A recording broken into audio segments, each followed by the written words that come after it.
تو آئیے سنتے ہیں آج کی ویڈیو میں ایک سچی اور حیرتناک کہانی۔ میں اکلوتی اور لاڈلی تھی کیونکہ اپنے والدین کی شادی کے 10 برس بعد اس دنیا میں آئی تھی۔ امی ابو کی مجھ میں جان اٹکی ہوئی تھی۔ وہ پل بھر کے لیے بھی نظروں سے مجھے اوجھل نہ ہونے دیتے تھے۔ اولاد سبھی کو پیاری ہوتی ہے، لیکن جیسی میں پیاری تھی ویسی شاید ہی کسی کو ہو۔ ماں باپ ہی نہیں، دادا دادی پھوپھی چچا سب میری چاہت میں دیوانے تھے۔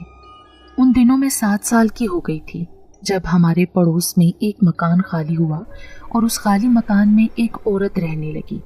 اس عورت کی عمر 28 برس تھی اور وہ بے اولاد تھی۔ شروع میں اس کے حالات کا کچھ پتہ نہ تھا، لیکن جب امی کے پاس اس نے آنا جانا شروع کیا تو اس نے بتایا کہ شادی کو 10 سال گزر چکے ہیں۔ شوہر نے دوسری شادی کر لی ہے کیونکہ وہ اولاد چاہتے تھے، مگر بتھیرا علاج کرایا میں اولاد کی مراد سے تہی دامن رہی تو انہوں نے دوسری شادی کر لی۔ اب وہ نئی بیوی کے ساتھ رہتے ہیں۔ اس عورت کا نام منزہ تھا اور شوہر نے اسے یہ گھر کرائے پر لے کر دیا تھا جو ہمارے پڑوس میں تھا۔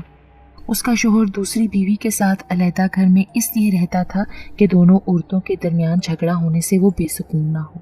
منزہ خالہ کا شوہر خوشحال آدمی تھا، لہٰذا وہ منزہ خالہ کو ہر ماہ خرچ کے لیے معقول رقم دے جاتا تھا۔ ایک ماہ میں 3-4 بار گھر بھی آتا تھا، لیکن صرف دن کو۔ شام ہوتے ہی دوسری بیوی کے پاس چلا جاتا تھا۔ وہ رات کو خالہ منزہ کے ساتھ اس وجہ سے نہیں رہتا تھا کہ اس کی دوسری بیوی نے قسم دے رکھی تھی کہ اگر تم پہلی منکوحہ کے گھر ایک رات بھی رہے تو میں تم سے طلاق لے لوں گی۔ منزہ خالہ کے شوہر کا نام عدنان تھا۔ یوں وہ بھلا آدمی لگتا تھا، لیکن دوسری بیوی سے 2 بچے ہو جانے کے سبب وہ اس کا غلام ہو چکا تھا۔ اس کی ہر بات مانتا تھا۔ تبھی منزہ خالہ اکیلی رہنے پر مجبور تھی۔ تنہائی سے گھبرا کر وہ اکثر امی کے پاس آ جاتی تھی۔ امی سے باتیں کرتی تو دل بہل جاتا۔ خالہ کی باتوں میں اپنی اولاد سے محرومی کا بہت تذکرہ ہوتا تھا۔ وہ باتیں کرتے کرتے ٹھنڈی سانس بھرتی کہ اللہ نے ان کو اولاد کی خوشی سے محروم رکھا ہے۔ بھلا ایسی زندگی کا کیا فائدہ کہ آنگن میں بچوں کی کلکاریاں نہ گونجیں اور ننھے ننھے ہاتھ عورت کے گلے میں حمائل کرنے والے نہ ہوں۔ ایسا کہتے ہوئے ان کی آواز گلوگیر ہو جاتی اور کبھی حسرت بھری آنکھوں سے آنسو ٹپک پڑتے تھے، جس پر میری اماں بھی اداس ہو جاتی اور اکثر دونوں ہاتھ اٹھا کر منزہ خالہ کے لیے دعا گو ہو جاتی کہ اے اللہ، تیرے پاس رحمتوں اور برکتوں کی کوئی کمی نہیں، اس بد نصیب کو بھی صاحب اولاد کر کے صاحب نصیب بنا دے، یا پھر اس کو صبر اور سکون دے دے کہ یہ بیچاری تنہائی کی ڈسی شوہر کے ساتھ اور نعمتوں کو بھی ترستی رہتی ہے۔ منزہ خالہ جو بھی پکاتی روز کی روز کسی چیز میں ڈھک کر اماں کے لیے ضرور لے آتی کہ یہ ہماری بیٹی طاہرہ کے لیے ہے۔ وہ مجھے پیار سے طاہرہ کی بجائے اکثر تارا کہہ دیتی تھی۔ پھر مستقل ہی تارا پکارنے لگیں، جس پر ہمارے گھر والوں نے کوئی اعتراض نہ کیا کہ وہ وفور جذبات میں ایسا کرتی ہیں۔ اب وہ میری ماں کی منہ بولی بہن بن گئی تھی۔ جب آتی میرے ماتھے پر بوسہ دیتی، پیار سے گود میں بٹھانے کی کوشش بھی کرتی، تب مجھ کو الجھن سی ہوتی اور میں ان سے دور ہٹنے کی کوشش کرتی۔ تبھی میری ماں کہتی، ارے بیٹی طاہرہ، کیوں خالہ سے دور بھاگتی ہو؟ یہ تم کو محبت سے اپنے پاس بلا کر بٹھاتی ہیں اور تم ہو کہ ان کو دیکھتے ہی بھاگنے لگتی ہو۔ اماں کو میں یہ نہ بتا سکی کہ یہ خالہ مجھے عجیب لگتی ہیں۔ جب آتی ہیں عجیب طرح سے میرے چہرے کو گھورتی ہیں اور مجھے ان کی اس طرح دیکھنے سے وحشت سی ہوتی ہے۔ خدا جانے اس قدر پیار جتلانے کے باوجود وہ مجھ کو کیوں اچھی نہ لگتی تھی۔ میں ان کے یوں دکھنے سے خائف ہو جاتی تھی۔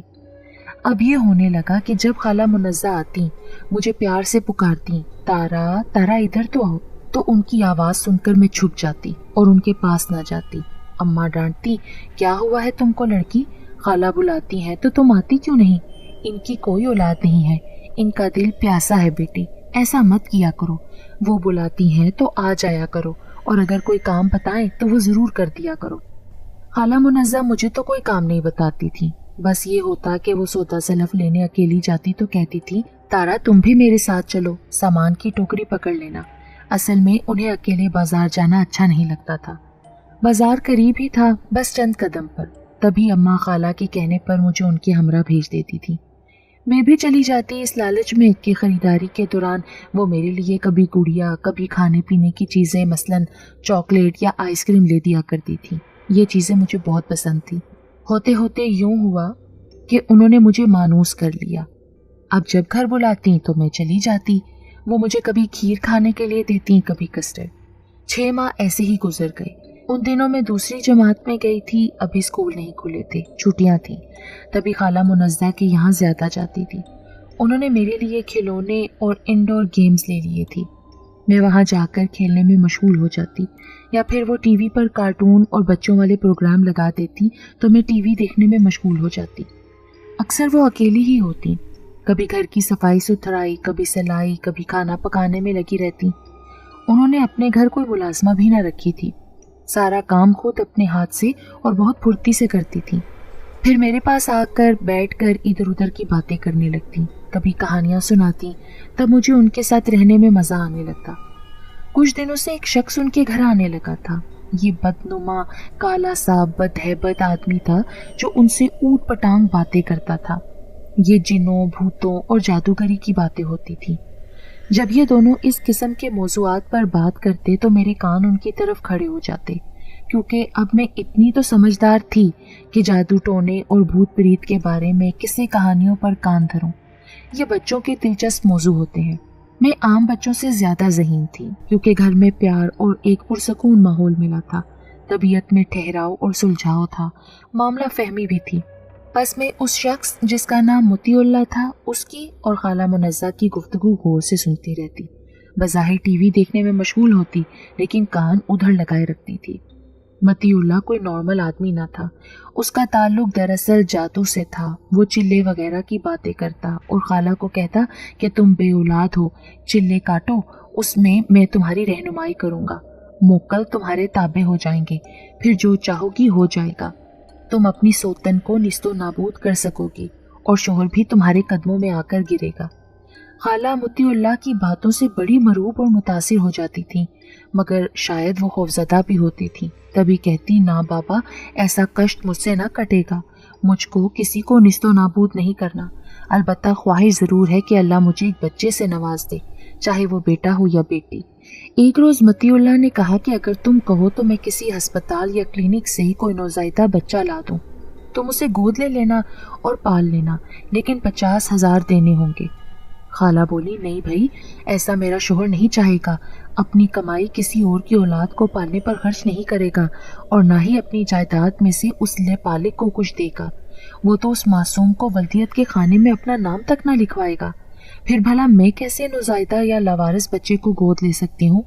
میں اکثر سوچتی تھی کہ آخر خالہ اور اس شخص مطیع اللہ کا آپس میں کیا رشتہ ہے جو یہ ان کے پاس آتا ہے, گھنٹوں بیٹھا رہتا ہے. خالہ اسے کبھی کھانا کھلاتی تھیں, بہت زیادہ خاطر مدارات کرتی, بلکہ بہت دفعہ میں نے اس آدمی کو خالہ منزہ سے رقم بٹورتے بھی دیکھا تھا. باتوں کے تعلق کے علاوہ میں نے کبھی ان دونوں کے درمیان کوئی غلط بات یا بری حرکت نوٹ نہیں کی تھی. یہ ایک فاصلے پر بیٹھ کر بس جادو ٹونے کی باتیں کیا کرتے تھے. لگتا تھا کہ خالہ منزہ کو اس آدمی نے کالا جادو سکھانے کا تہیہ کر لیا ہے. تبھی وہ ان کو عجیب و غریب عمل کرنے پر اکساتا تھا. کبھی کہتا کہ کالے بکرے کا سر لاؤں, اس پر رات کے 12 بجے فلاں منتر پڑھ کر 40 دن کا عمل پورا کرو گی تو سمجھ لینا کہ مراد پالو گی. اور خالہ جواب دیتی, نہ بھائی, ایسے سخت چلے مجھ سے نہ ہوں گے, یہ تمہیں مبارک ہوں. مجھے تو بس کوئی ایسی آسان ترکیب بتاؤ کہ اللہ میری گود ہری کر دے اور تارا جیسی خوبصورت بچی عطا کر دے. کچھ دنوں سے میں یہ محسوس کر رہی تھی کہ مطیع اللہ جب آتا اس کی توجہ مجھ پر ہوتی. وہ عجیب نظروں سے مجھے دیکھنے لگا تھا. ایک روز اس نے خالہ کے کان میں سرگوشی کی کہ میری گرو کا کہنا ہے, اگر منزہ جیسی لڑکی چاہیے تو میرے پاس آ کر حاضری دے. ایسی ترکیب بتاؤں گی کہ مراد سے جھولی بھر جائے گی. اس کے بعد خالہ مطیع اللہ کے ساتھ رکشے پر بیٹھ کر کہیں جانے لگی.